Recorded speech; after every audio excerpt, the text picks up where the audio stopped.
আপনি যদি ডায়াবেটিসের পেশেন্ট হন এবং চিনি দেওয়া চা বা চিনি দেওয়া কফি কিছুতেই ছাড়তে পারছেন না, তাহলে আপনার জন্য একটা ট্রিক আমি বলে দিচ্ছি, যেটা করলে আপনার সুগারের পিকটা, মানে ওই চিনি দেওয়া চা বা কফি খাওয়ার জন্য যে পিকটা হয় সুগারের, সেইটা ধীরে ধীরে হবে, একদম হঠাৎ করে হবে না। তো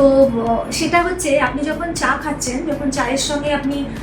চিনিটা দিচ্ছেন, চিনিটা আপনি অল্প করেই দেবেন, কিন্তু তার সঙ্গে চেষ্টা করবেন কোনো ফ্যাট জাতীয়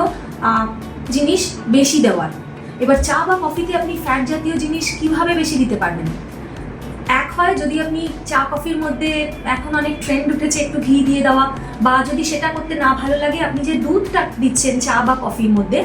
সেটাকে একটু বেশি ঘন করে দেবেন, যাতে ওর ফ্যাটের পরিমাণটা একটু বেশি হয়। ফ্যাট যদি কোনো খাবারে বেশি থাকে, তাহলে সেই খাবার থেকে সুগারের পোস্টপ্রান্ডিয়াল এক্সকারশন পিক যেটা হয়, সুগারটা যে শুট আপ